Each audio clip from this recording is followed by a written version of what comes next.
eventually it can all do that, right? It just becomes absorbed. And so I guess that's like what mastery is really. Like I can draw a drawing that might have a result that resembles a master drawing, faintly.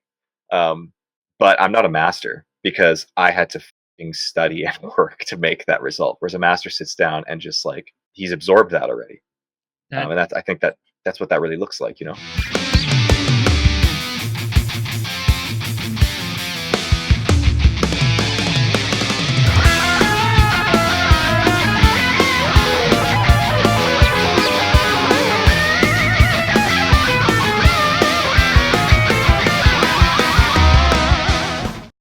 Hey, how's it going? You are here for Heavy Art Talk. As usual, it's your host, Lee, and today I am very excited. I have Robin Harris, who goes by the pen name Mystic Barbarism, joining me. Robin is a musician as well. He plays in Wormwitch. He does vocals and bass guitar.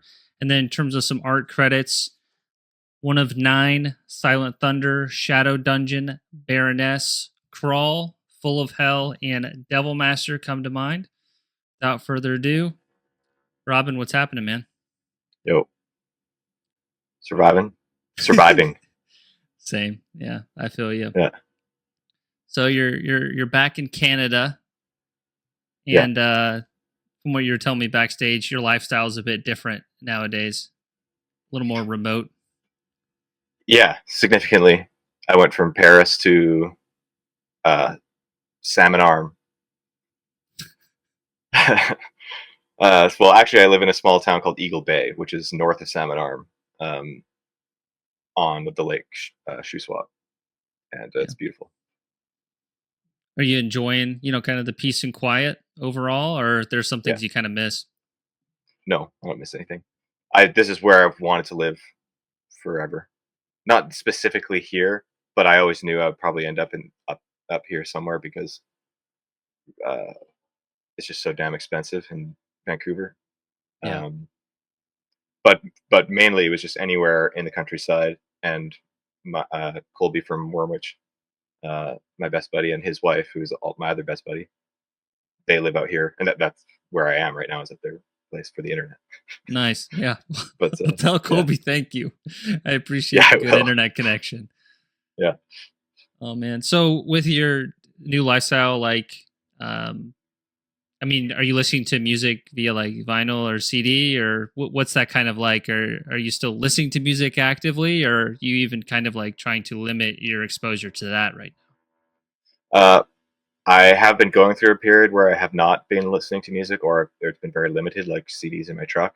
Mm-hmm. And it's like I've got, just a handful of classics in the truck, and that's about it. But I got like a Spotify subscription, so like I have a record player that I haven't had speakers for like years. So I've got like a handful of records, but they're just here so because they can actually listen. But no, my place, I don't. I'm experimenting with not listening to anything. Just because I had a realization that I was constantly listening to something for like the last like 15 years. Yeah. And I was like, isn't that kind of bizarre? So just experimenting with some silence, which I have found quite fruitful actually, for creative reasons.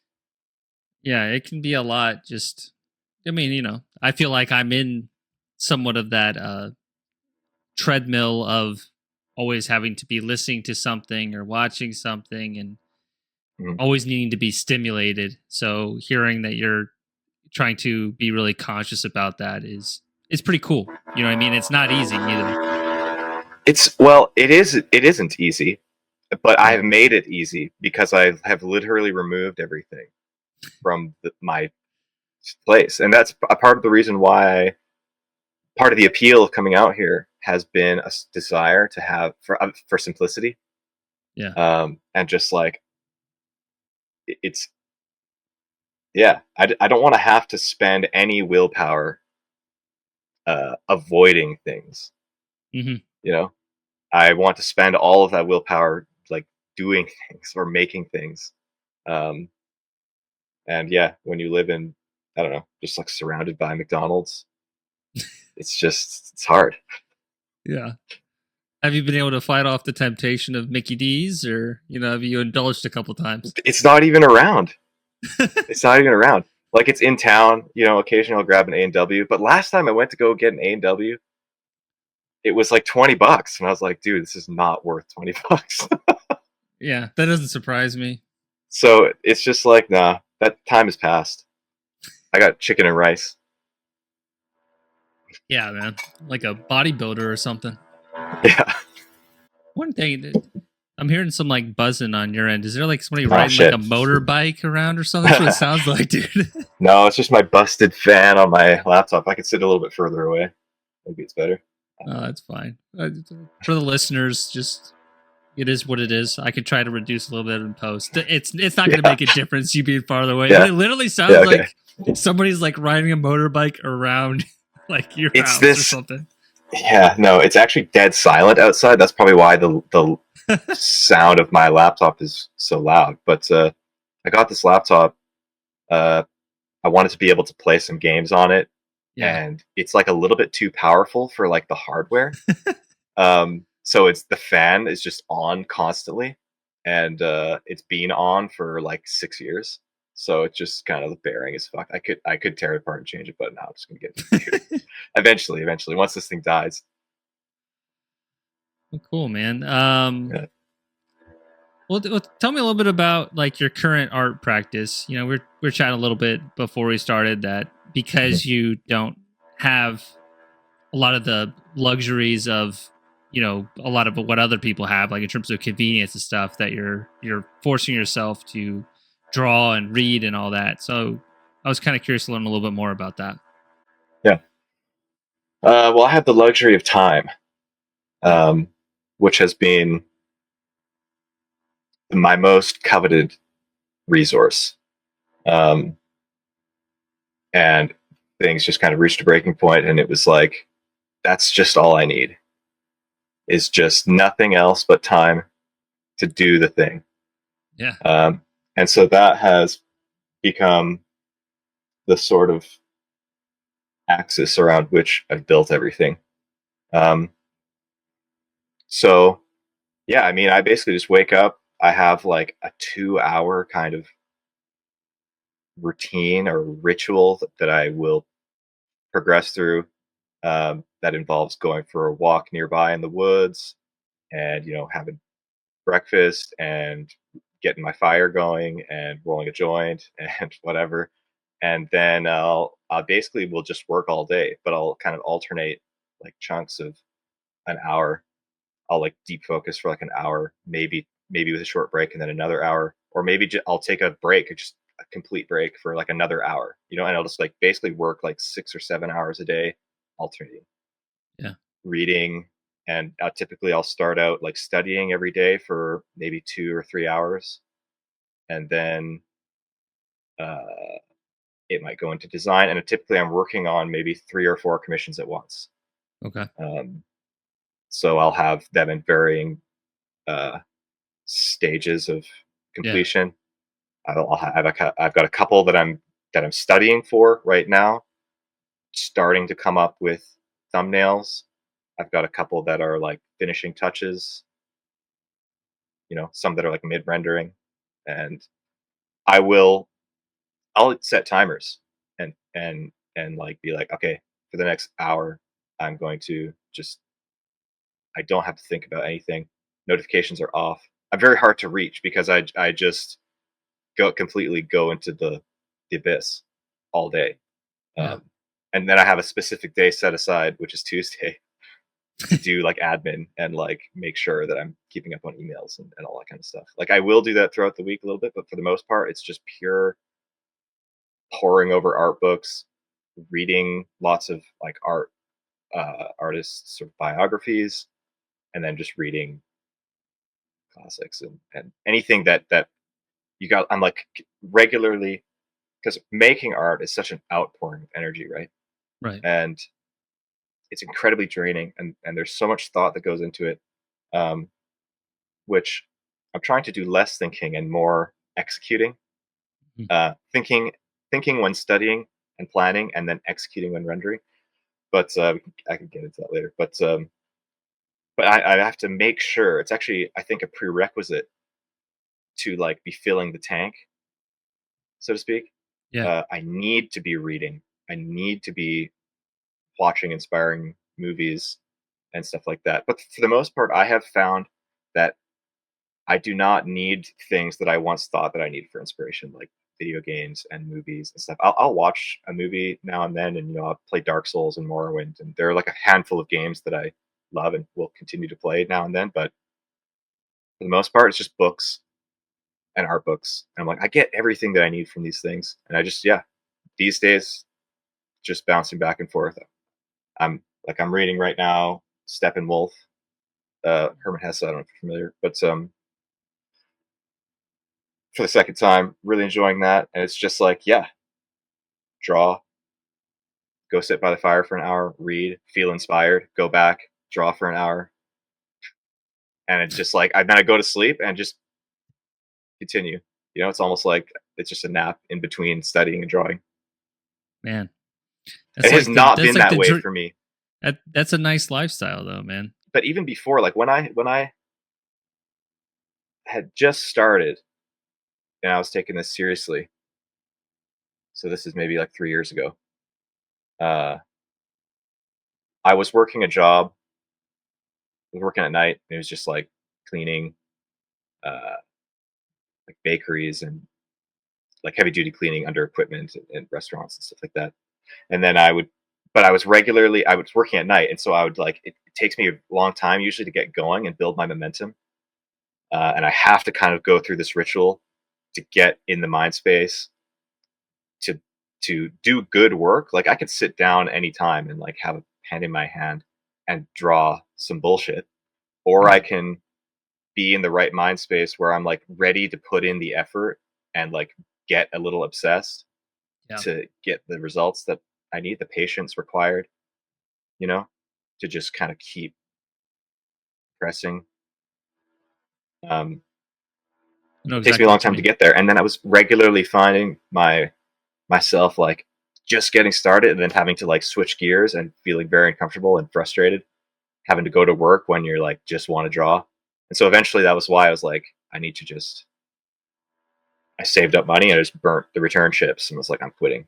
We're gonna make this happen. And I just burnt through my savings in the first year, making no money at all. But and I think I'm just now starting to find like the sustainable rhythm that is and the context that is necessary for me to like be able to work at this level of output and improve, not just like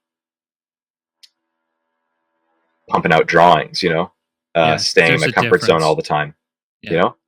totally. There's a I big found myself difference. falling. Yeah, I found myself falling back on the same things over and over again, and it's just comfort zone, and that's good. It's like good to have things that you specialize in. But I just didn't like that. And I started to lose confidence in my ability to do it. So it really just came down to like either this and nothing else, or give up and go get a normal job. Well, we don't Um, want that, do we? I don't want that. So it was Yeah. very much just like, let's get the hell out. That's where I want to be anyway. Let's go. So yeah, it's a big change for me. I think it's gonna for people who maybe I don't know how closely people are like following or waiting for drawings to drop, but it's been really slow for the past year, maybe even 2 years. It feels like to me like a one drawing a month, even less, one drawing every 6 months sometimes. Like it was just very slow. Um, so things are picking up. It's gonna pick up real quick here. That's awesome, man. Yeah. One thing you were saying kind of reminds me of a David Lynch quote that I just was watching today, thinking about him. But basically, he said every artist needs 4 hours of uninterrupted time for 1 hour of painting. That kind of reminded me of Mm, what you were saying, which is like yeah. there is a level of like preparation and getting your mind right, and not all time at the table is created equally per se. Like Hmm. like Yeah. like I know exactly what you mean. Like I could just putz around and just doodle, but then I'm not really challenging myself or studying from like other masters and like trying to like push myself out of my comfort zone or just like improve on my weaknesses. You know what I mean? Yeah. And my weaknesses in my art, I find, are pretty common ones. You know what I mean? Like I still Right. need to look at hands for reference to get them just right. You know, I can't just Yeah. fabricate that in my mind, not to the degree that I would want. So there's always an element of like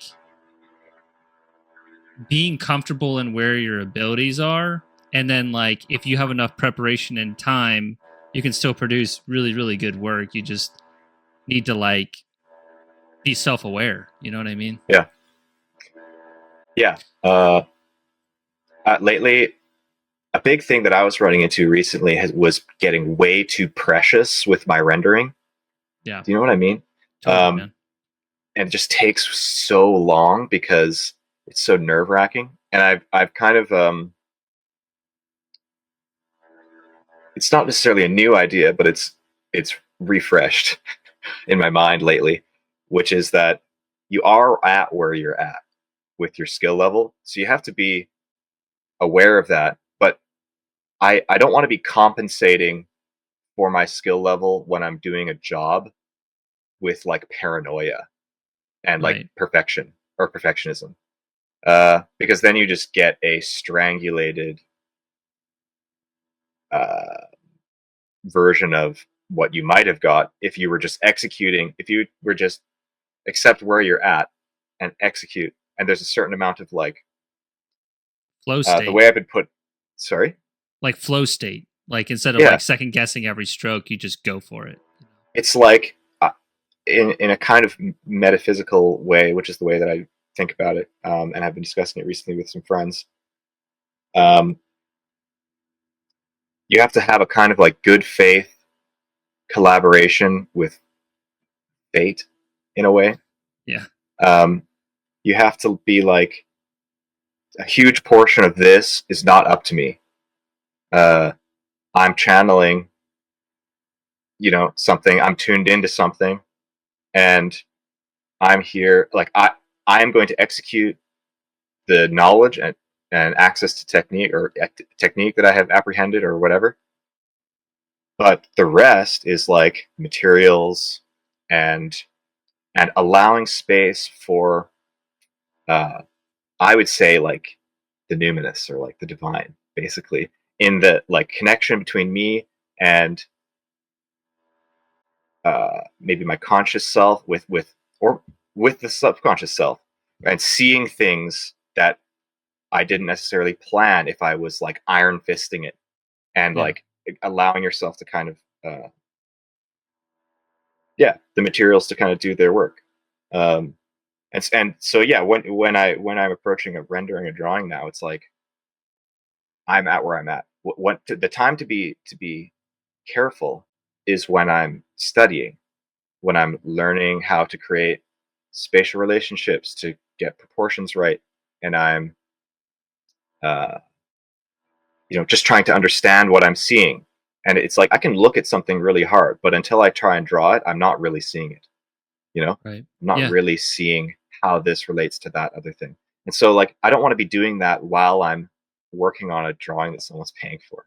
I want to just execute that, not think about it too hard. And that's almost like a pure representation of where I'm at. So if I want that to improve, I don't want to get precious with my drawings, because then you get paralyzed, and you're like, if I screw this up, that's like 2 weeks of blood, sweat, and tears gone, you know.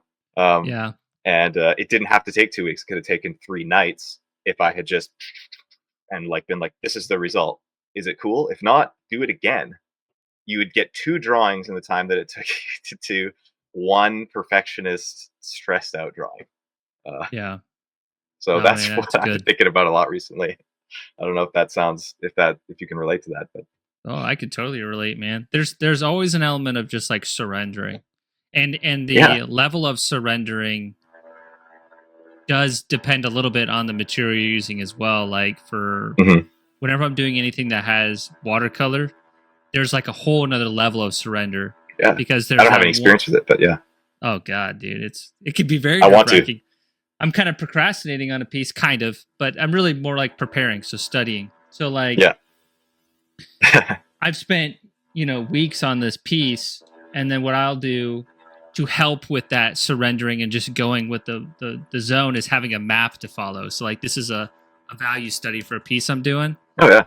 And then that just helps me like be way more confident when I'm making marks on the final. Hmm. But, at the same time, it's like sometimes I have to kind of ask myself, am I doing that because it's helpful, or am I doing that because I feel like I need to um, have bumpers up? Like, when you're bowling and then the kids, they have Hmm. bumpers.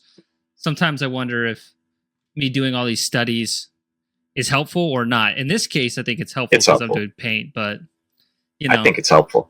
yeah, I actually think that the if I do like 3 or 4 thumbnails yeah. and then maybe a value study, the drawing's going to be 10 times better. Like, eh, yeah, You work out um, a lot of those problems. yeah. Well, you'll run into problems that you didn't even foresee, right? You'll Yeah. you'll get them out of the way, and you can solve the problems before you've even sat down. I don't want to be figuring out a drawing while I'm rendering the like final copy.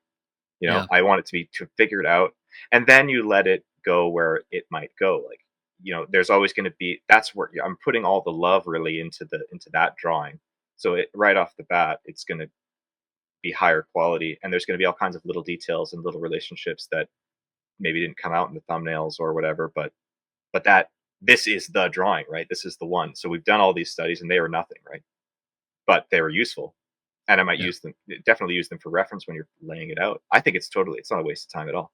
I actually think it probably saves you time.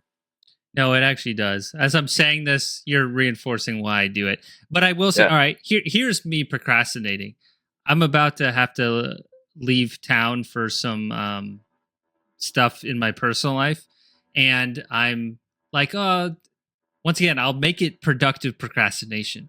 But I'm gonna do some like academic studies, probably some like Bridgman anatomy things. Hmm. I'm gonna do those for the next couple of days because I don't want to like make this big move on a watercolor piece and then be thinking in the back of my head while I'm out of town of like, I don't know, I'll just obsess about it. Whereas if I just take a couple of days to like do some studies, then when I am back and I'm not going to be uninterrupted, I can be Yeah. in the flow state. So it's like there's logic behind it, but there's also an element of me just being like, you know what, you just need to sometimes just fucking go for it. Sometimes. I think so. I think, yeah. I mean, I think like during design and stuff, I definitely want to allow myself to draw bullshit, you know, and just kind of let it flow out.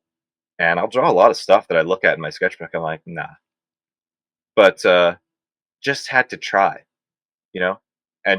and sometimes it's almost like free drawing, and it's not good, but maybe there's something there, and then you extrapolate on it, and maybe you get something interesting out of that. And if you're doing that regularly, you start building up like a shape language that you're referring back to. You find things that you wouldn't have. I can't like contrive. And Right. that's, I think, the like sort of good faith. That's like the collaborative aspect of it, right?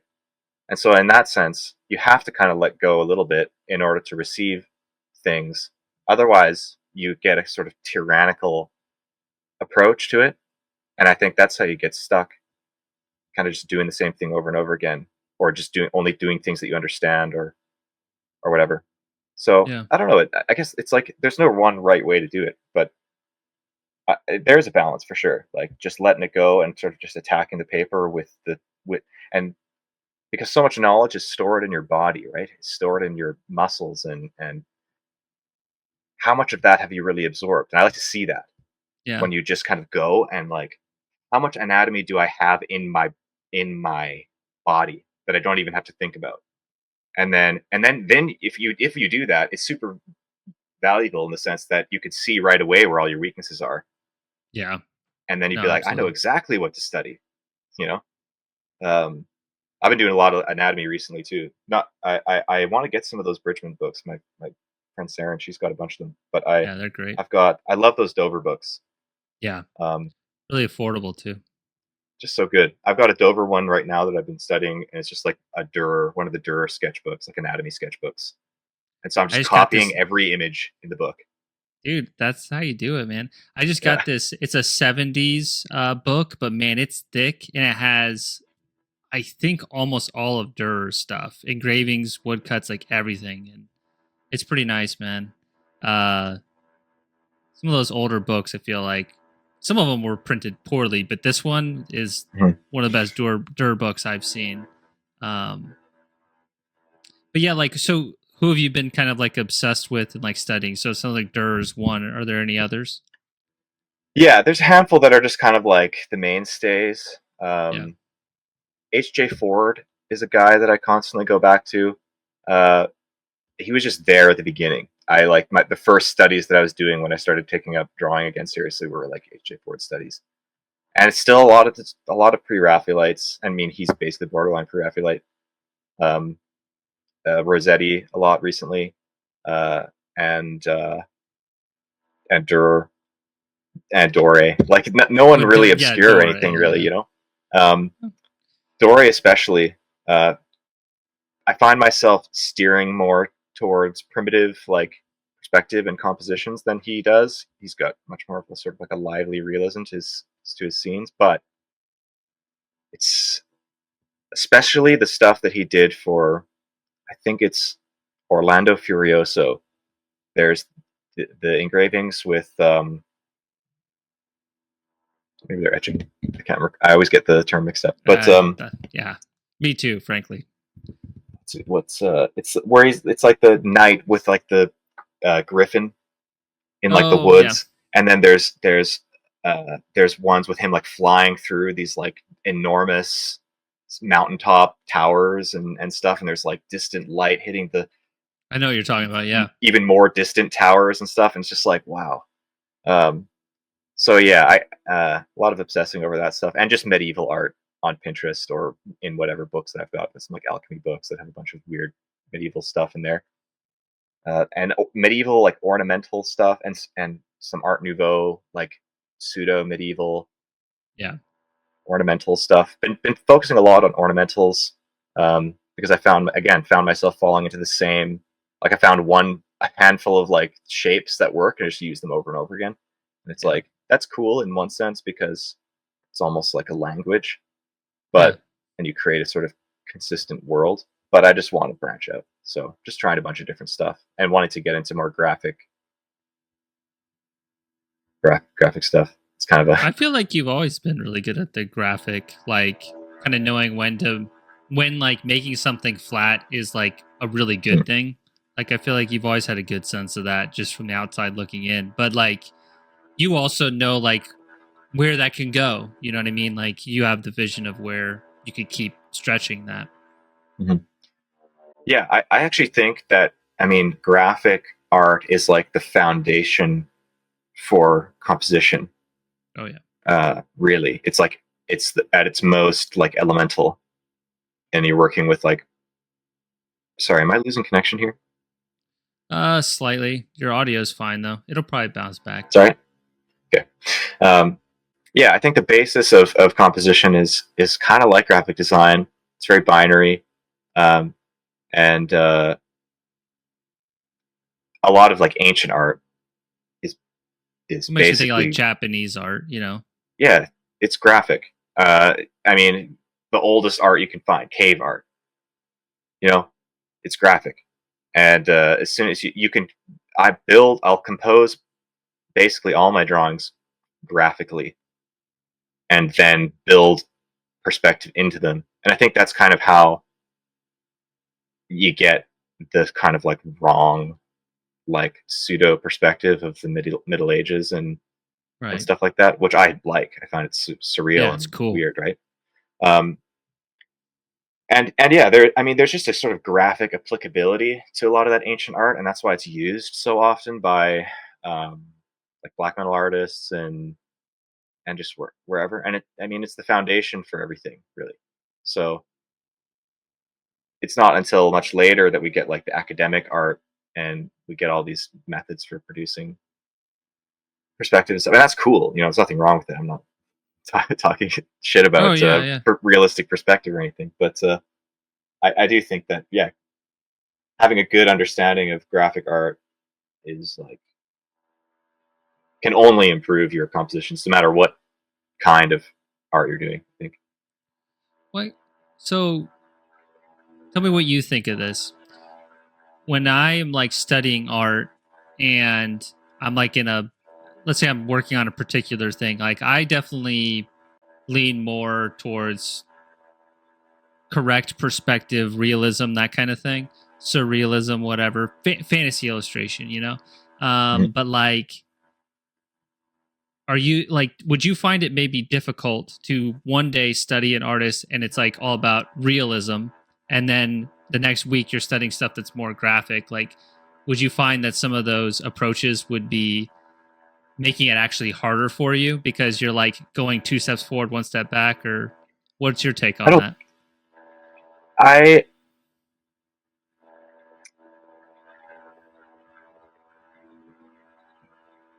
I mean, I'm kind of just pontificating on it, right? Because I don't. Yeah. When I like, I kind of just study anything that makes me feel a certain way, and I don't really. And that's also, I think, just letting it kind of like marinate and become a big soup in your brain, and then the result is what you get. It's not like this thing that I feel a need to be hyper controlling over, or like I need to learn these things and only know these things, otherwise I might accidentally like dilute the thing to Yeah. be something else. It's like just let it be what it is. So, if like I guess if you're trying specifically to learn realistic perspective, I feel like our minds are so complicated. Like you'll just be able to having command of both can only benefit you. And if it's like I don't worry about it too much, because a lot of the stuff that I make just isn't it doesn't really concern itself with perspective. A lot of the Right. ancient art and stuff like that, it's much more like symbolic or uh, whatever. I love that there's this concept. I think it's God's eye view or whatever, where you see what you would not be able to see, what a man can't see, but you also see at different points in time in the same image. I'm not So familiar with this. you can it was like a thing, I think, maybe it's the Middle Ages. I haven't like specifically researched it, but I'm pretty sure this is a thing. But you would get these images where you see like a whole tale in one image, and you see the same character multiple times in like different locations, and you're seeing everything from one kind of weird flattened out perspective. And it's like that's how God sees the world. He sees all time and all things, and there's nothing that's hidden. It's all just it's an interesting way to approach like composing an image. Are Um, you telling me that God sees the earth as flat? Like he's a flat yeah, earther? yeah. That's Yeah. exactly what I'm saying. That's funny. Turns out they're right. Yeah, Yeah. but That's cool yeah, though, I man. yeah. Well, so you got the studying practice and then you're going between the different commissions. At this point in time, like, is there a part of the art process, sketching, thumbnailing, studying, like what do you find just right at this second maybe the most enjoyable for you? Hmm. I mean, there's things I enjoy about every part of it. The most enjoyable, I mean, my most recent enjoyable experience would have been just last night before I went to bed, and it was I'm working on like a logo, which I'm just kind of getting into that.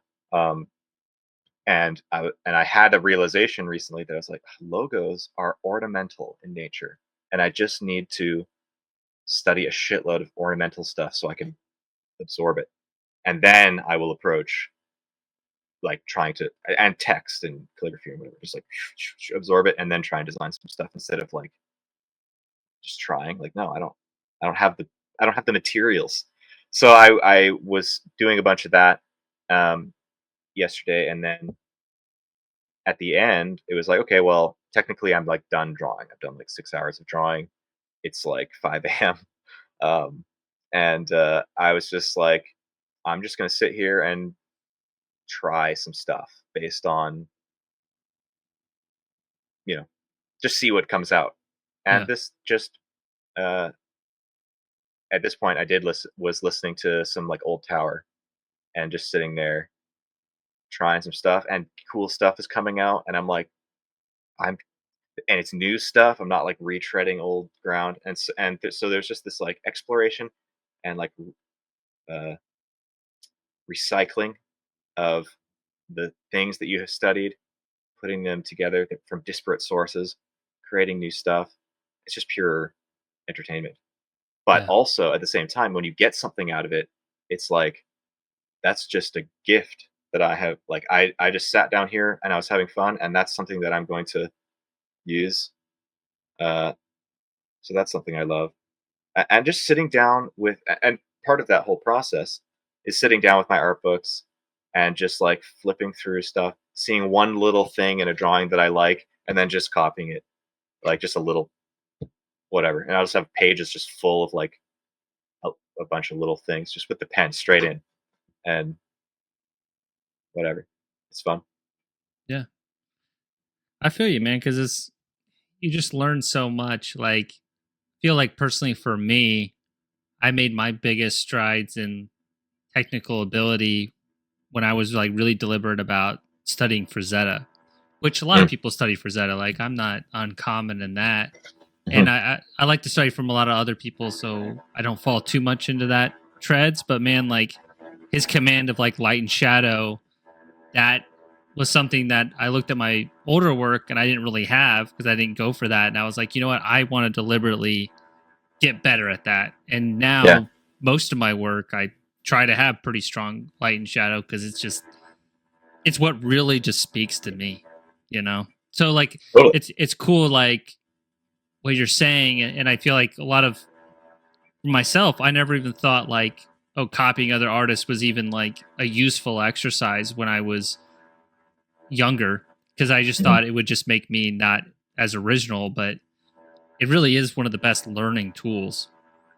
And because it's always going to come back to like how you interpret things. And as long as Yeah, you pull from a lot of things, I feel like style will naturally come out. It's just about expanding that yeah. web pretty broad. Well, style is like an emergent factor. Yeah. It's not. You don't decide. I think that's backwards. I think it's like I totally, because I felt the same. What about like copying to study? I Yeah. didn't see the point. I've run into others who are getting into drawing who I would be like, just copy some shit. Find stuff you like. You don't have to know why you like it. Just you will like it. You'll see stuff you like, guarantee. Yeah. And then just copy it or figure out what it is about it that you like it, and you will figure that out through copying it. You know, you could try and like stare at something and like absorb it. That's valuable too. I think I do that too. I'll like pour over drawings, just like, but you have to learn how to do it. There's like a technique. I'll Yeah. be like, I'm like, okay, I'm going to look at this and see where that is in relation to this and on this axis. Be like, oh, interesting. You know, Yeah. Why look is what this this is. image successful? You almost have to like Yeah, defend it in your mind, and then that helps reinforce what makes it so good. totally. Um, and that's not something that you decide. I think. I think it's something that you have to be able to like pay attention to, rather. So it's like something that you got to be in tune with yourself, I guess. And and you and I, we have lives, and we have encountered or not encountered certain things, and we have, so we're naturally we have natural inclinations towards things, and as long as you're being honest with yourself about what you actually like, um, that's all you need. Yeah. And then just you like, I think you do have to put in some effort, I suppose, to be exploring. But I think like if you genuinely want to do this, you're probably doing that anyway, and have always been doing that, finding stuff, looking at it, and loving it, and kind of banking it. And I just like I've got an absurdly huge like Pinterest library. I've got shitloads of art books. I'm printing off images and posting them up around my house all the time. My phone is just full of Oh my images, god. things, Yeah. seeing stuff, screenshots, like, because there'll be some little thing in it that I'm like, oh, that's cool, or it fits in with the sort of kaleidoscope of things that I love, and they could be totally disparate things, but somewhere in the middle, if you're just executing when you go to draw and stuff like that, or just being, I guess, honest about what you like, that's just naturally what's going to come out. You're just going to get something interesting.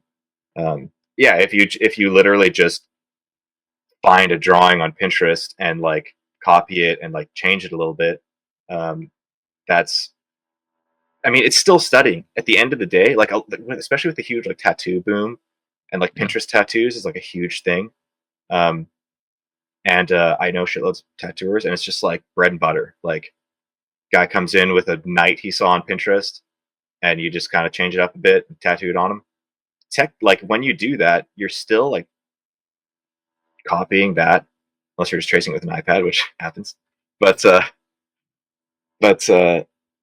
you're still copying that thing. And even if you're tracing, I actually think sometimes I will trace. I'll take out the tracing paper and I'll just like take out my Tolkien bestiary and just like trace some Ian Miller dragons or Yeah. something. It's a good And it's book.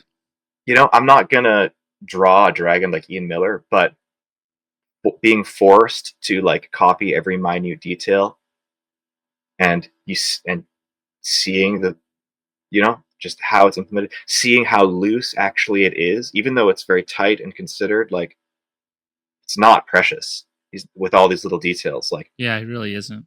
you know, um, it's just ambitiously detailed, and also he has a really great command of contrast, and so value, like creating value with texture, with details, not just line. For example, he creates it with patterns and stuff, and you just absorb that stuff from copying, looking at it. You just gotta. I think, like, yeah, I don't. Well, Anyway, I was thinking, that's basically my idea. no, I totally agree. One thing for any other artists out there too that you could do is you look at a piece that you really like and you freehand copy it, then you trace it, and then you Mm, you have that. It's like you're grading your own papers. You know what I mean? yeah, Like you're playing the professor and the student at the same time. So I think for that's a sure. You good have to. exercise. It's like most of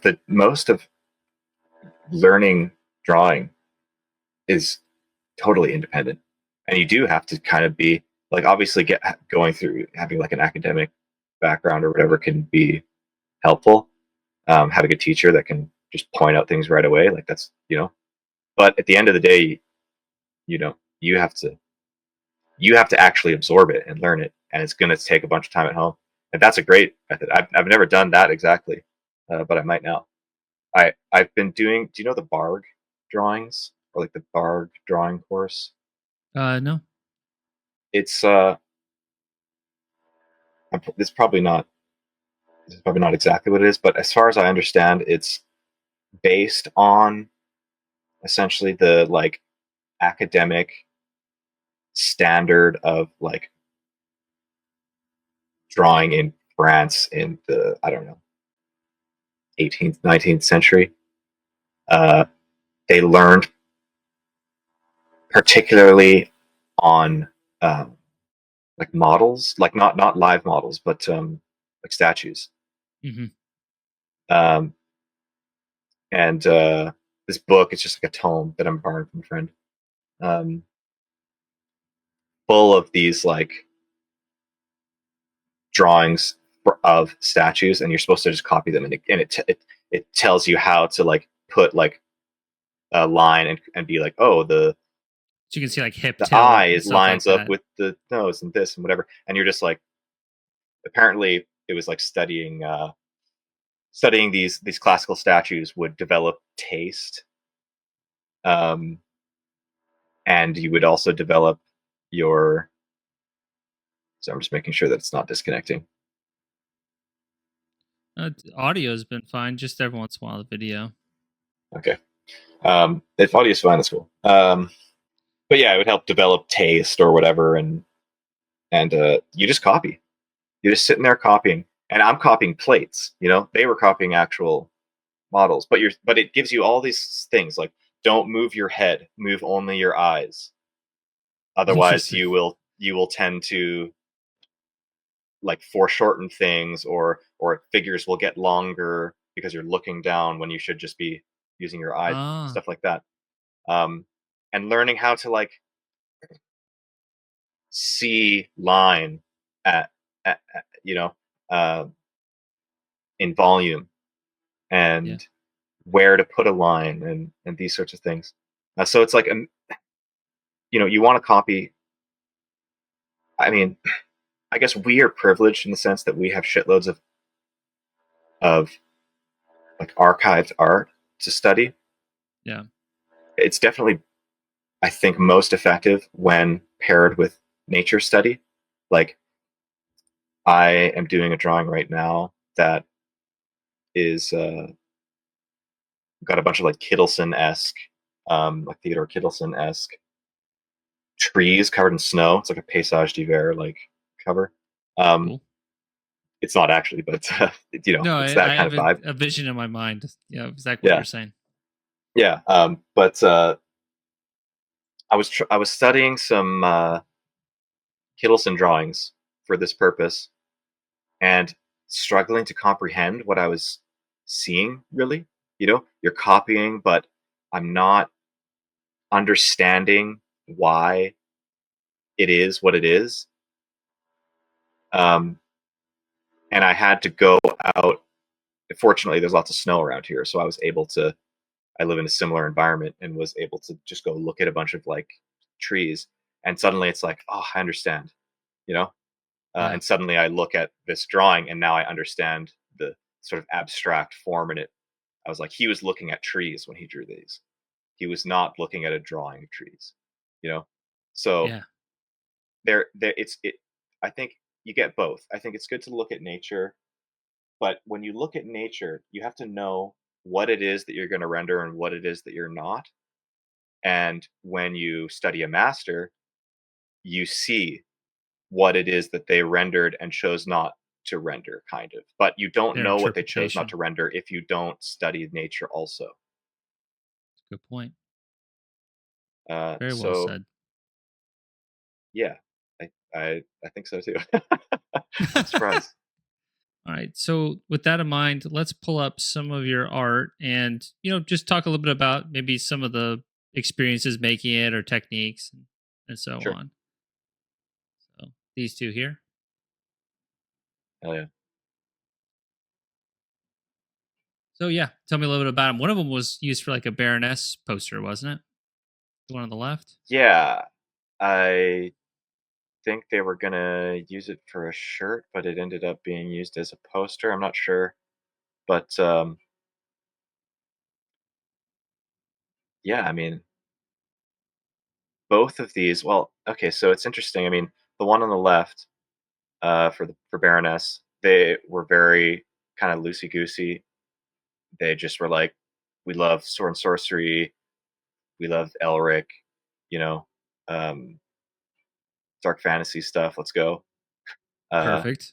That sounds and great. so I was just kind of like, yeah, I mean, I think about that all the time. So I can't really recall what it was that prompted me to make this guy. I think there was a part of me that wanted to return to form at that time a little bit. And I was like, I want to do another kind of just warrior and the border and everything.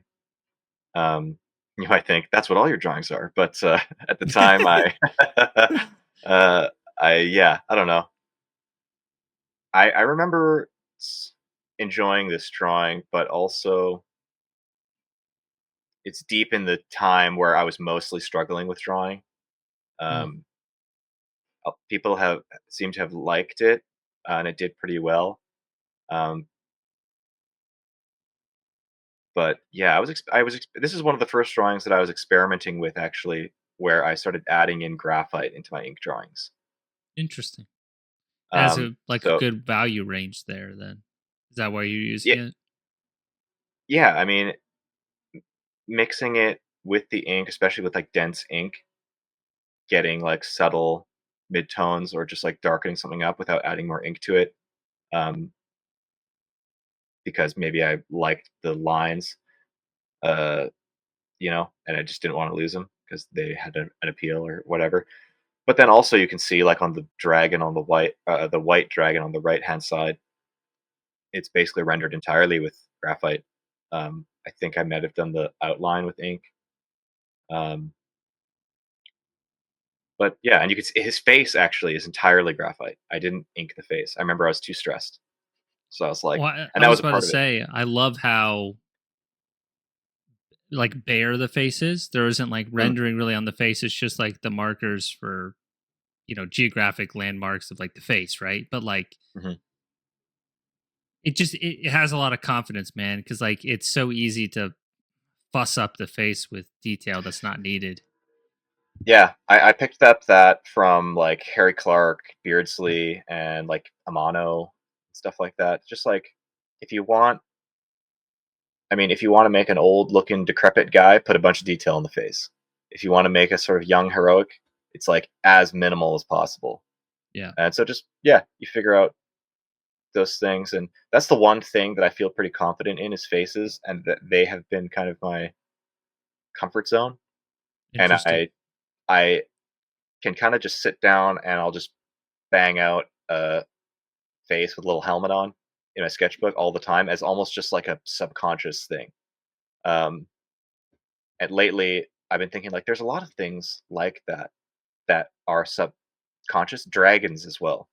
Oh Those are yeah, just something that I just sit down and draw, and I figured out how I like them to look, and I don't have to think about it. I don't look at a reference when I go to draw a dragon, you know. same. Um, but I used to, you know, I used to all the time, and I just have absorbed the sort of language. I've learned the language of dragons or how to say dragon in a way that I like, and I just do that, And I'm experimenting and trying to push it and whatever you pick up on things. But yeah, there are a few things like that that you just kind of have, and then but once you like that's an example. Speaking of like our study talk, of like something that you can just execute, right? You have that. Um, Mhm. yeah, once you expand and you're studying those Bridgman anatomy books, and you fucking eventually it can all do that, right? It just becomes absorbed, and so I guess that's like what mastery is really. Like I can draw a drawing that might have a result that resembles a master drawing, faintly. Um, but I'm not a master because I had to fucking study and work to make that result. Whereas a master sits down and just like he's absorbed that already, That and I think that's what that really looks like. that's the fucking truth right there, man. That right Yeah. there is like the because I do feel like I some of the work that I've done, and I'm not trying to sound pompous. Some of the end result of the work that I've done, I'm like, wow, this is really fucking good. Like, I'm actually really proud Mhm. of it. But I know all the hours that went into that. Whereas, exactly like you said, a master is able to do that with the speed and the effort of like this because they earned it. And I'm Yeah. like, me being like 33, it's like I still got 20 years before I'm there. You know Yeah. what I mean? Yeah. It's like that's Well, that's the truth right there, man. I've actually been thinking about that a lot recently, mastery, and being like, I would like to attain mastery. Like, what does that look like? And I've been doing some calculations, like the 10,000 hour thing. Yeah, Been like, dude, if you work for 4 hours a day for the next 10 years or next 8 years, you could have 10,000 hours from this point. And how many hours do you think that you have already? Do you think you've got what, 5,000, 2, 3? yeah, Like we could be well on our way. But it's got to be effective time spent, right? It's got to be like we've got to actually be learning that stuff. intentional. You got to be absorbing it. And if you are just executing and you're stuck in your rut and stuff, you'll get really good. You can master like a thing. Maybe you've mastered uh, whatever, drawing a dragon. You could draw a fucking dragon, and you do not need. You're a master, but that's just a dragon. You got to master everything else, and that's what a true master. Like that's a master illustrator. He just can illustrate stuff. He knows how it all works. He's done. He's Anything. done the Yeah, time. Or she. But yeah, yeah, totally. but yeah. I speak generally, of course. But that's what we're all looking for. And so, yeah, I mean, that's kind of what that drawing on the left is. That was like an execution of things that I wouldn't say mastered, but am well on my way towards mastering, perhaps, because it was produced very quickly, and the result is basically as I don't know. I remember banging out the thumbnail for this like behind a merch table and like sending it off the email, and then like getting home and just drawing it. Um, and there it is. It's more or less as the thumbnail. But yeah, Well, the one. I will say, if I can, I mean, I love all your work, frankly, but that one on the left it's just really fucking sharp, man. Thank you. Um, like I really, really love it. I mean, I could talk really highly of it a lot, but I like how you break the frame with the wing. I like that the Mm, wing is like we were talking about, like it's like a flat graphic look, and then yeah. you got the simplified face. The spindly nature of the snake is awesome, like medieval, and then the frame with the two like scrunched in the coolest way possible Mm, dragons is like it's fucking awesome. And then like you just know when to simplify. So mm, you were talking about a mono, right? hmm. This is kind of a mono-esque in the sense that a mono has these pockets of detail and then all this negative space. And that's Yeah. the brilliance. And like you have that negative space behind it so the figure pops. And it's really It's fucking good, graphic, dude. man. Yeah. That's that graphic shit happening. Like even the snake Yeah. that started out as just like a squiggle line, but like it has an almost like not work quality to it, even though it's just chaos, right? Um, but it's ornamental in nature. It's like I Yeah. didn't set out to draw a snake that's in a space, really. I set out to create an ornamental design, and even the figure in to a large degree is ornamental. And those dragons, like I'm not thinking about the anatomy of the dragons at all. I'm like, I know I need these like symbols of anatomy, like a foot and a wing and a head, and you just toss them in there. And that's, yeah, I love scrunching things into a space like that, or breaking rules, like popping out of the board or whatever. Playing like looking at traditional art and being like, maybe they were following sort of unwritten rules or whatever, and I can break those rules. I don't have to comply. And you see that a lot with like really late medieval art and stuff. They go really wild with a lot of the details, and there's like a huge amount of like uh, mass to like Yeah. the borders and like light and stuff, and it's like, oh, that's really interesting, and they're just building off of what came before. Definitely. Yeah, So what about this one on the right? This was a album cover, right? yeah, this was commissioned by Godowerex. I don't know how you pronounce that, Mm-hmm. um but for that Shadow Dungeon and Silent Thunders split, uh and he was very detailed about what he wanted. Okay. um so I this was like, somehow I had to fit in sort of like a post-apocalyptic ruins and water, and there was something about, I think even down to like the two knights on horseback charging and stuff like that, charging each other was like in the description, like, and also like the twilight, everything. um so I just had to figure out how the hell I wanted to do that. You could see the Dore influence on the background here. I was staring at those particular like Orlando Furioso drawings with the like flying griffin and the distant ruins and stuff. I can see what you mean, um yeah. And yeah, this one was like a lot of uncharted territory for me, kind of, um, at the time. Um, I had done some horses before. These are maybe, I probably would approach the horses differently now. Um, there's a lot of things about them that I don't like, but overall, this is one of my favorite drawings I've ever done. It just like captures the like atmosphere of my inner world in a way that many of my other drawings haven't. There's just something about the space, the like twilight, the stars, and the ruins, and the ocean. It's like so mesmerizing. Yeah. It's funny because I look back at this and I just enjoy it as a drawing. I You don't hardly think about remember. your attachment to it. No, I mean, like, I know that I made it, and there are things about it that I really like. Like, I really love the knight or this whatever, yeah, the warrior on the right. The way his helmet is like in the kind of bright space of the like setting sun, Yeah. and playing around with those contrasts, creating like symmetrical asymmetry and stuff like that. It's fun. This drawing is one of the drawings that just kind of came together. Um, yeah, like, also mixing the flat kind of graphic, like off center archway. That's supposed to be, or in my head, it was like the ruins come all the way over here, and they're like in the ruins, and they're Yeah. underneath the ruins above them, and but where are they? They're not in like an environment. They are kind of, but I don't know. Who cares? It's cool. It's rad, man.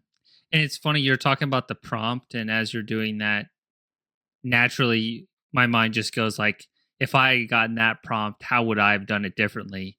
And I would have like approached it like my natural approach would have been probably opposite of yours in terms of it being like that we don't need to go there, but I like how you interpreted it. And the things that I love about this is like you were saying that the contrast, like you got the black on the white and the white on the black. So you have that element. Making the decision to have the outer part of the archway just flat black was brilliant because it makes that night pop. And then this isn't any critique to anybody out there. It's just something that I really personally like. Whenever there's ornamental border details, I really like it when traditional artists mirror but don't have perfect symmetry, Mm, because in digital art that's very easy to do, and it obviously is a yeah, time saving thing. And I'm not critiquing anyone, it's just like when somebody takes the time to have a balanced yet asymmetrical border, I really appreciate it. It's like eye candy for me. I feel the So same.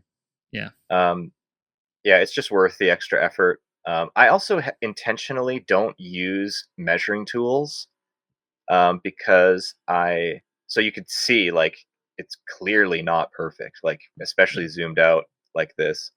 I mean, yeah, I'm not seeing this full screen right now, but yeah, you can just see like the left side is like it looks like it's been dropped or something, you know.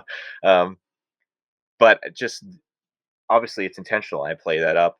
Um, but it's really just like drawing from the shoulder and being like, that's the line, and Yeah. then just rendering it to completion.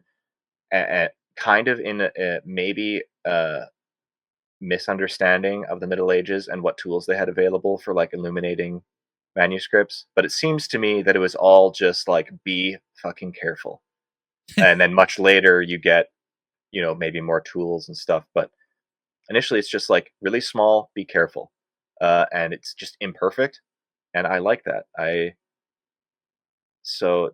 There's something freeing about that, and that's something that I kind of got away from. Where when you start getting precious, Yeah. start needing things to be perfect, and it's like, oh, it's not good unless this line is perfectly straight. It's like, I don't know. That might even be boring. But I Yeah. mean, it depends what you're trying to do. There's nothing wrong with a straight line by any means, but it just depends what you're trying to do, really. Like, I guess it's I like to say, you know, uh, it's subjective, like between people, but as an individual, it's objective. Like what it was that you were trying to do. So how close are you getting to that thing? And in that sense, it's objectively good or bad, I suppose. Um, You're just and dropping wisdom nuggets left and right, man. I don't know. I just It's spent good so though. much time alone thinking. I'm such a little hermit. But yeah, I like to pretend that I'm a philosopher. But It I don't convinced know. me, man. Yeah, I can't remember what I was saying. I But cut you I don't off. know. I'm Maybe I sorry. finished. Maybe I finished. What was I saying? No, it's all good. Um, Yeah, strong she's gone. piece. One, yeah, oh, it's fine. I'm sorry if I cut that Sorry. short. Let's go to the No, next no, one. no. Yeah, yeah. Oh, cool. We got one of nine album cover on the left, correct? And then, yeah, you just tell me what we're seeing here. Are they Yeah, this related is because of the border and all that? yeah, it's the front and back cover. Okay.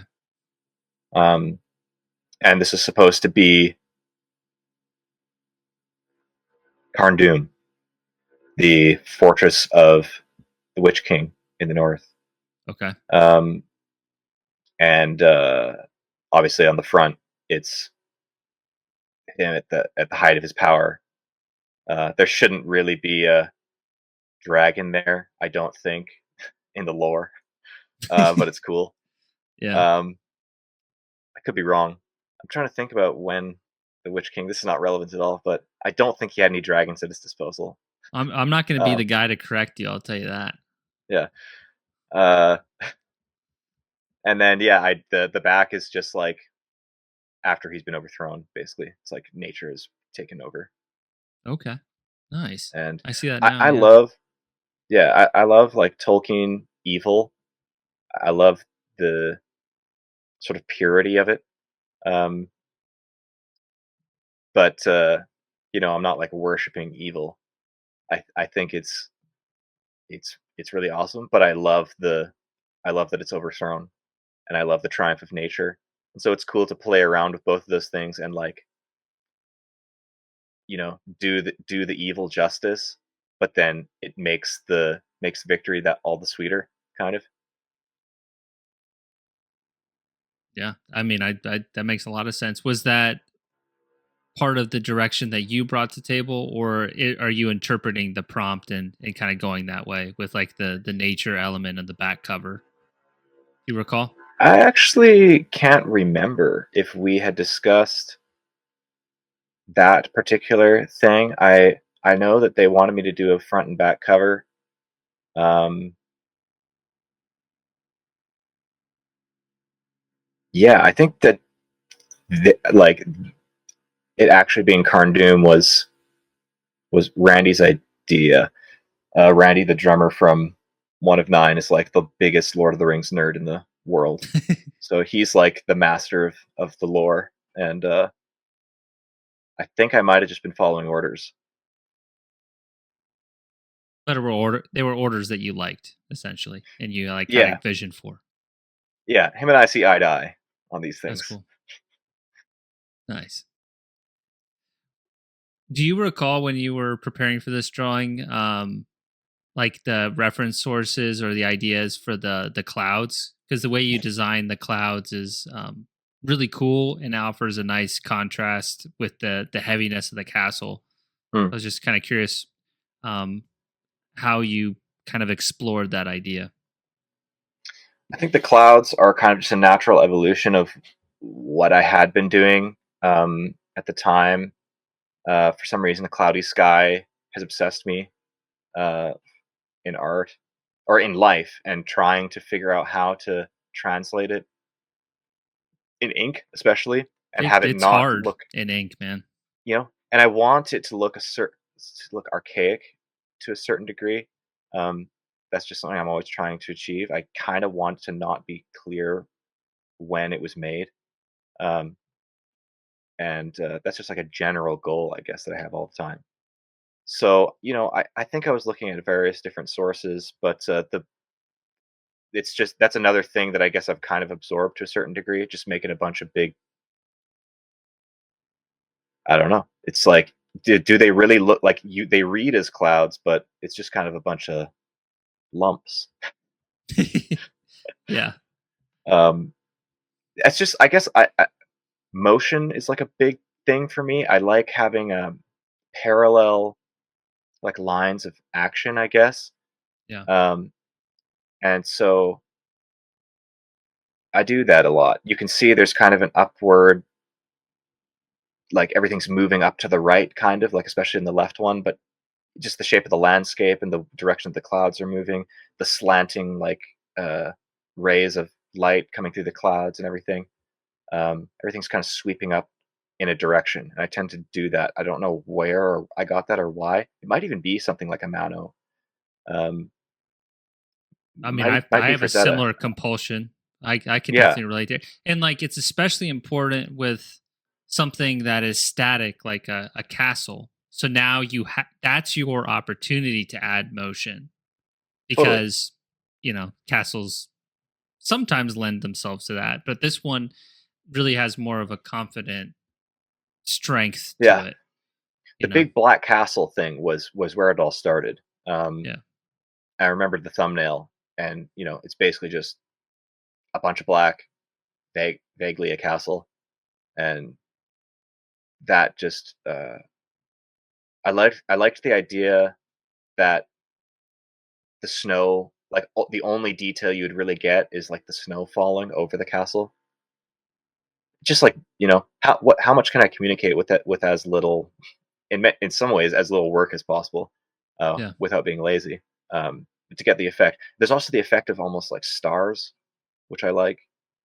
Um, How did you do that? Like technically execute it? Did you use white pen or yeah, splatter? Okay. white pen, just like a white gel pen.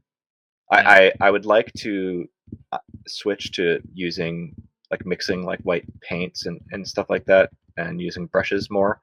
And I'm actually considering switching to using like dip pens and brushes instead of microns, Yeah. uh, going forward, for that similar reason I was mentioning before. There's more collaborative kind of chaos with those tools. They're Yeah. a little bit maybe less wieldy and less convenient, but I think the result is maybe more lively. And so, yeah, something like even with a gel pen, just kind of going in and creating a value, kind of, um, just dotting it. And I did go in and touch up a bunch of the snow, like in the rocks, icicles and stuff like that with the white pen. Yeah. That makes a lot of Like, sense. yeah, some stuff. I used to be very against that for some reason. I was like, no, black ink only, and I was like, that's dumb. I think I was like Like, that at some point too. But then I yeah, saw, because I draw from like comics a lot too, but I saw like those artist editions where I see like master artists and they have some elements of white out and white, and I'm like, okay, if they can do it, I'm gonna do it. Get off my high it's like, why horse. wouldn't you? You Yeah, know, and there are so many things that you can do. That's another thing too. Is even with ink drawing, you have so much control, really. Like, you can really build it, and if you make a wrong line or whatever, like you've got white paint, you've got all these things. Like, I think people can be scared of uh, traditional tools and stuff, uh, because it's, I don't know, permanent, or it seems that way, and certainly it's less permanent than digital art. But you do have a lot of like power, and I think it also helps like not getting too attached. Um, doing using traditional art and having to resort to these kinds of methods and stuff. You like the idea that if I can draw it once, I can draw it again, really. And that, especially if you're not being precious, like these two things have to pair together. It's like, I'm just going to go and do this, and the result is either going to be good, and I'm going to complete it. You know, don't judge it until it's completed, because there's so much stuff that you can do to like fix a drawing or strengthen drawing. What if I was trying to render this castle, and then I screwed it up and I was like, fuck it, and I just made it black, and it's like, oh, actually, it's cool now, and then you just complete the drawing. Like, who yeah, knows? Like, I planned it this way, but there's just so much you could do, and you might get kind of unexpected results by having to reckon with the physical media. When I first started drawing, I was drawing digitally. And this was before, like, I was seriously trying to draw a little bit in maybe like mid 2010s, maybe even earlier than that, like 2012, 2013, and I was digitally drawing. I had been drawing since I was a kid or whatever, mostly just on paper. But switched to the digital drawing, and it just didn't. I think the compulsion to infinitely redo things and the perfectionist in me made it impossible. yeah, Um, and I was producing the drawings that I just didn't even really like, and you're trying to learn, and you're being a perfectionist, and you're just doing a line, no, again, again, again, again, again, over and over again, And there's probably value in that somewhere, but when I came back, it was all about uh, analog. And I Yeah. like the idea that. Sorry, I'm kind of a rambler, but Well, we're good, man. I'm with you on that last point. cool. Absolutely. I like the idea. Uh, there's this guy named Mark Boyle who wrote a book called The Way Home, where he's given up technology completely. He lives in like a small holding in Ireland, and he wrote the book without a computer, and it's like he's written other books, but it's the first book that he had to write without having like a computer. And he's like, when you have to, you know how if you're like a carpenter, you measure twice, cut once. Yeah. He's like, when you write with a pen on paper, you think twice, write once. And with drawing, it's similar. It's like there's a little bit. It's less convenient, yes. You're giving up a lot of convenience, but what are you gaining? I think you're gaining a more intimate involvement with the process. You must understand it demands more from you, and I need that. Otherwise, I will fall back on my bestial inclinations and go for the lowest common denominator. I'll just Right. go for what's easiest. But yeah, and now I've found that I'm in love with that process, and I just want to go deeper and deeper and deeper into it. And that's why I'm considering brushes and other like analog media, painting and stuff like that. Um, it just has a tactile appeal, and there is something about the permanence and the physical artifact, and yeah, having to problem solve, having to plan, uh, that I find immensely satisfying. And it's that's all a part of that sort of alchemical process where the drawing emerges, right? That's the collaboration aspect. Definitely. Yeah, man. And I I agree with all those points. Absolutely. I mean, that's why I'm traditional artist, just like you. Yeah. And then the element of adding in brushes to the mix, man, I highly encourage it and back it because, like, I still use Micron some, but I Mm. try to do as much as possible with brush because while one stroke maybe doesn't look as perfect, when you look at everything all together after you've done it with brush, it's just like it feels so much more organic. So I'll Yeah, it's definitely. lively. Exactly. And like, you know, I definitely make more quote unquote mistakes with brush, but Hmm. for some reason the sum of all of those basically makes a better result almost every time. So yeah, That tracks. I'm a big proponent of working with brush. And it can be fucking hard. And it if there's anything, man, when I look at other especially artists of like the 70s, 80s, and the 90s, people who, before computers and stuff, when I look at their brush work, it's always like just looking at it so close and just like studying it and trying to think like how did they move their hand and all that. Hmm. It's very I find it very fulfilling just like studying that kind of stuff. Like Oh yeah. for me, there's this guy Rick Griffin who he did a lot of comic work, but then he did some early like psychedelic album covers and stuff. But God, he was so good with just ink and brush. I know Aaron Horkey draws influence Mm. from Rick Griffin, no doubt. Okay. You can kind of see it in his work, but I'm Interesting. rambling Yeah, I'm as not well. familiar with who. It's Rick Griffin. Rick Griffin. Yeah. Okay, I'll look into it. Actually, I'm curious. So, like, if you had just 5 artists that you know you felt like you could never really get sick of looking at their work and Mm. it's endlessly inspirational, what would be those 5?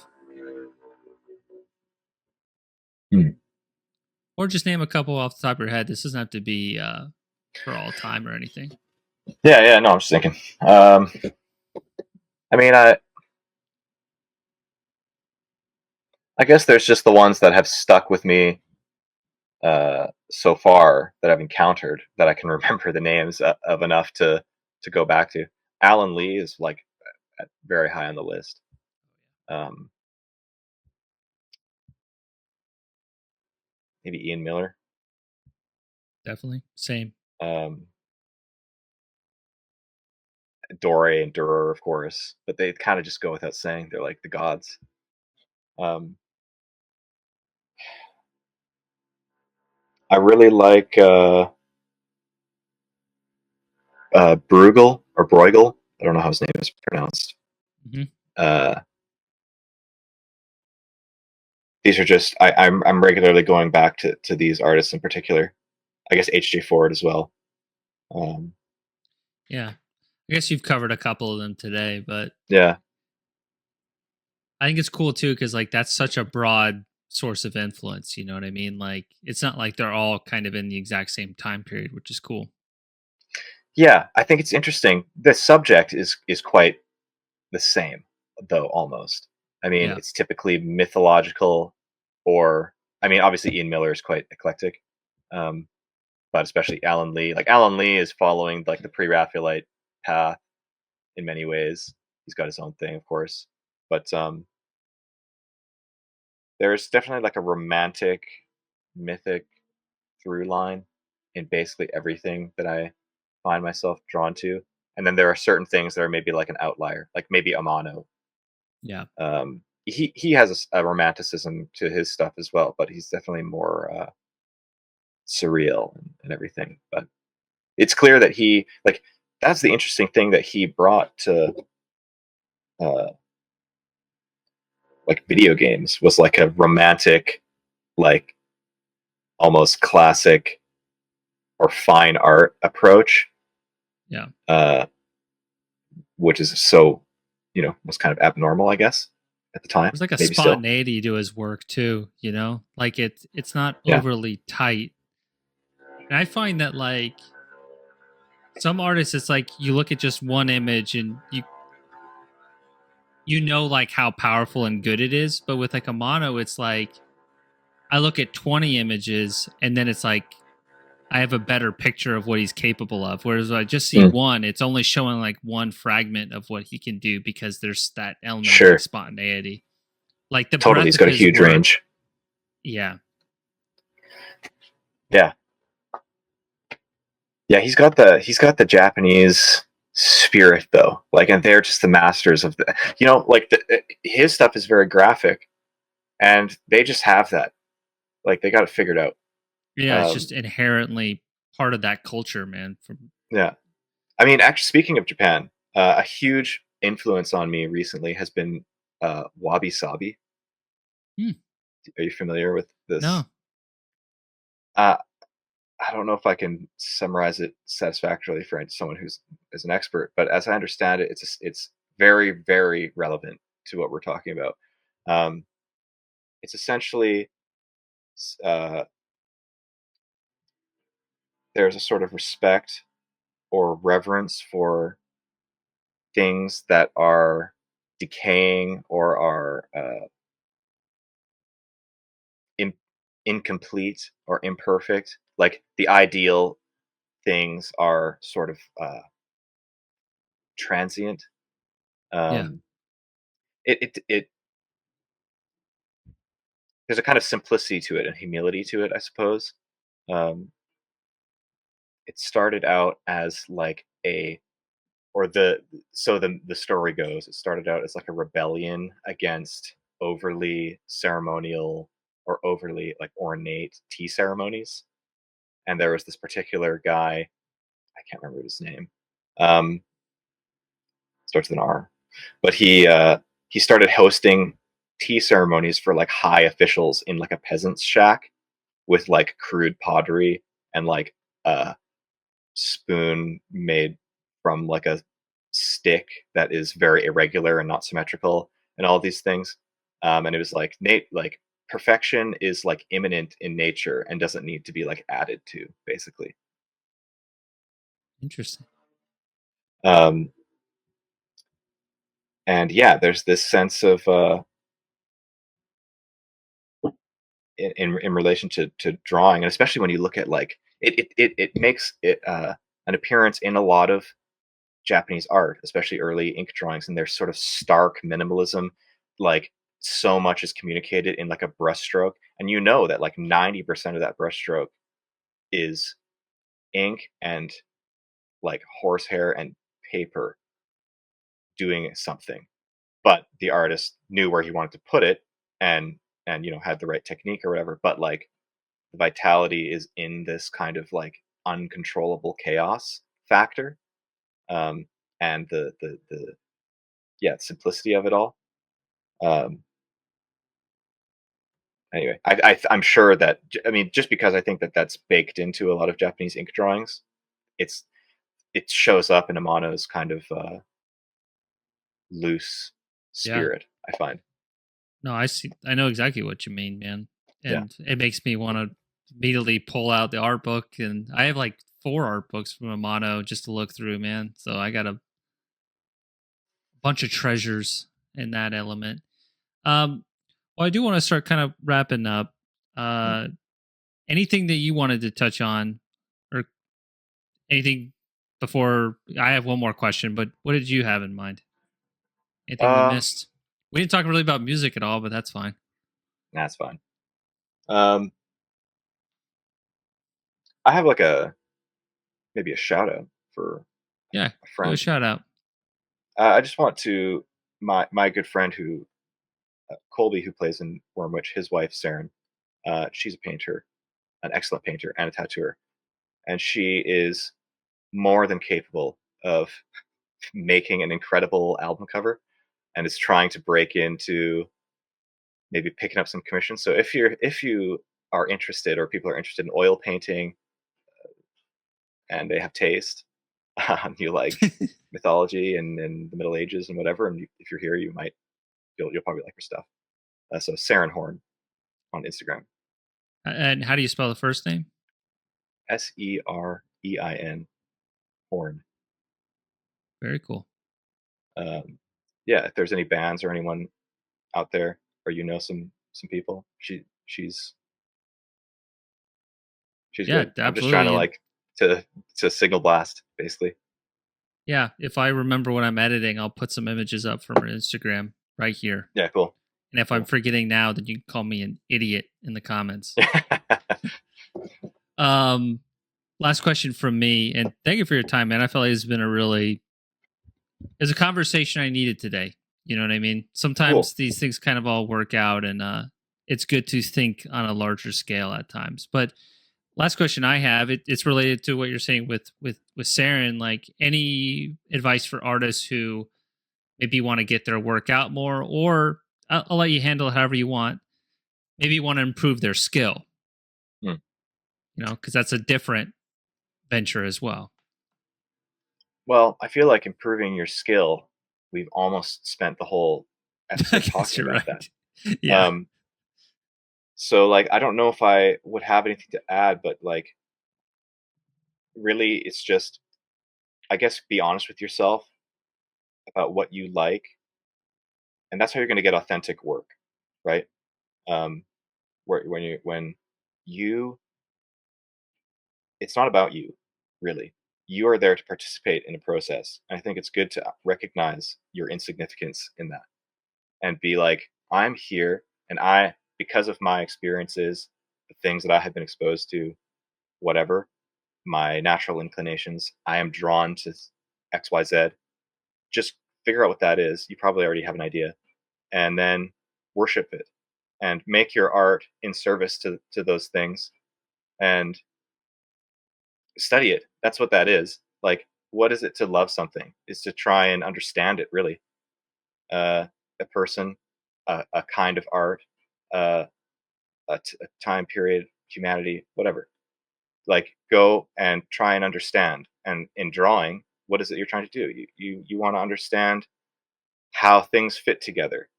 Uh, what creates the effect? And it's all there, present in nature already.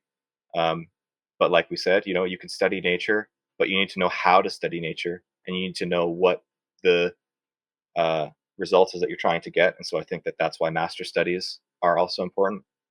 And but you don't have to just study masters. Study anything that you like, or that you're not trying to. I think people get really territorial about their stuff. And that's why I'm really just like, man, you are just participating in a big old thing. You don't own any of this. Like, you own it in the sense that we live in an economy and you have the rights to it and you need to, make your bread. But like, that's the only sense that you own it. In every other sense, it belongs to us all. So just make it and and and and uh, be influenced by people and just let it rip and just spend time drawing. You got to spend time drawing. You know, spend time looking at art too and drawing. But like, best to do both at the same time. Yeah. Absolutely, man. In Well, in terms of, well, I don't know if you want to add anything to that. no, no, no, go. In terms of like getting your work out there, I am of a school of thought that basically says like, if you build it, they will come. Yeah. It's like, if you are making authentic art and it's awesome, and you're not a dick, and you actually share your stuff, because I understand the like fear of sharing, um, or fear that it will be stolen or whatever. Um, these things can kind of get in our minds, and it's all a bunch of bullshit. Um, just share it and make good art and continuously improve. And if you're making good, authentic art, it will inevitably have your fingerprints all over it, and people will come to you. And like, even in my case, I'm not the most organized dude. It's a little bit chaotic over here, but I think at least I'm making authentic art, or at least I'm trying to.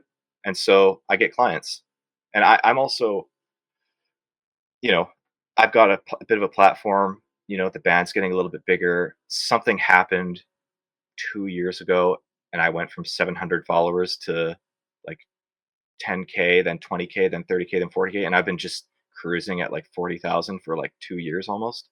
So I hit the algorithm or something. So I don't know how much of that is due to my process or if it's just chaos, but I think I was drawing long before and posting drawings long before I had more than like 700 followers.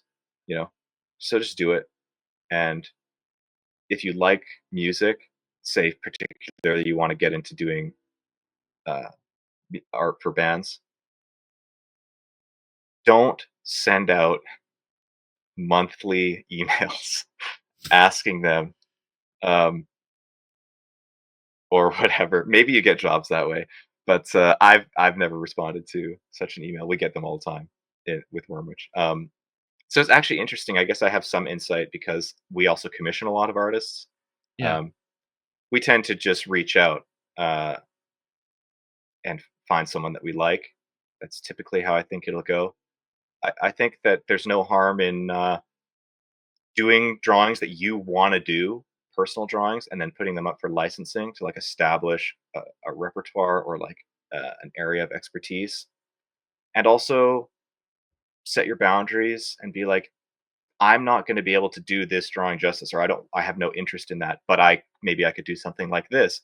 Make sure that you're bringing your ideas to the table, because then you're going to make your best work and you're going to make your clients happy, and you'll get more work.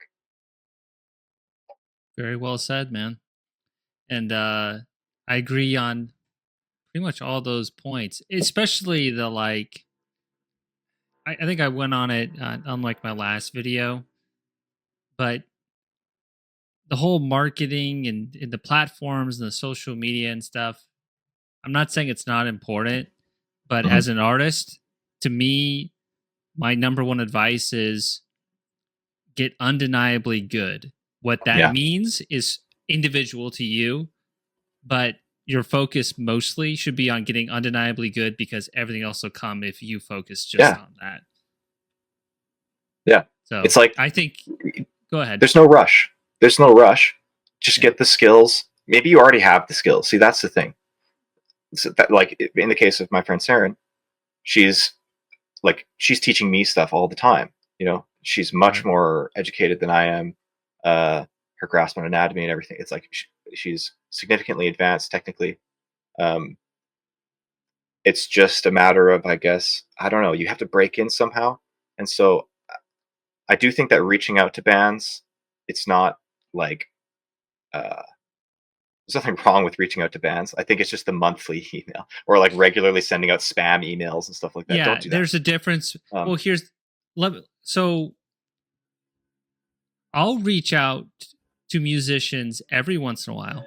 mhm, Not the same ones, but if I listen to an interview of a musician and I liked what they had to say, I would mhm, send them a note and just be like, "Hey, I watched this interview and I really thought that this was a really good point. Thanks for doing that. Love your music. Cheers."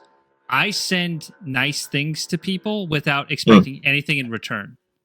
mhm. And then that eventually has led to me getting some work, but that's not my motive. I feel like Yeah, that's the difference between spam and actual like praise. You know what I mean? Like yeah, genuine praise. And you being the reader of that message, I'm sure you can tell when somebody's obviously spamming and when someone's just mhm, like, "Hey, I appreciate what you do. If you feel like it, you can check out my work, but regardless, I just really like what you're doing."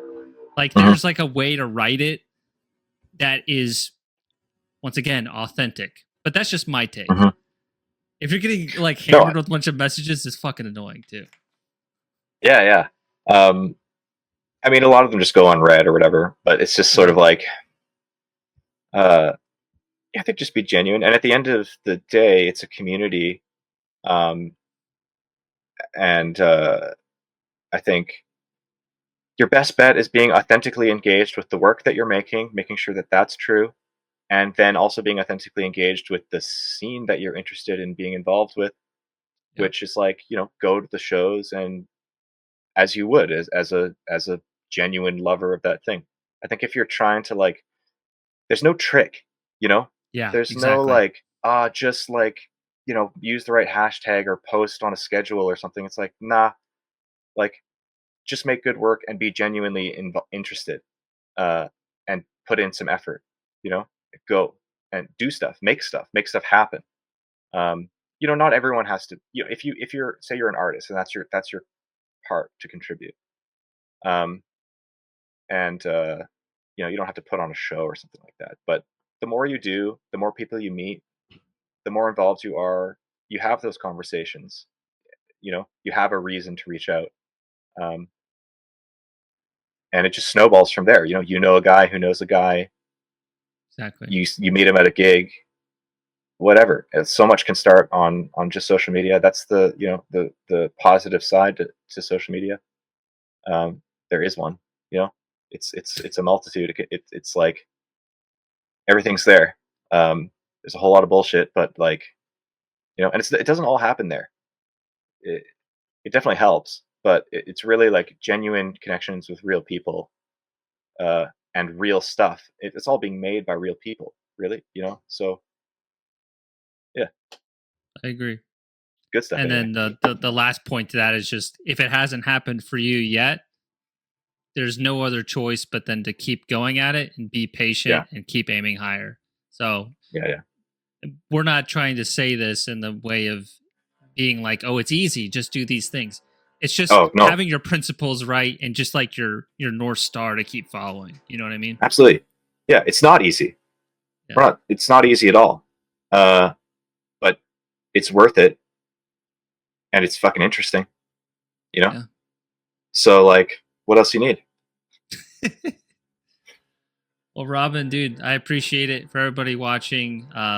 Please make sure you're following Mystic Barbarism. Also, go ahead and follow Saren as well.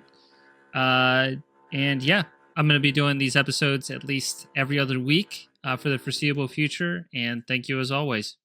See ya.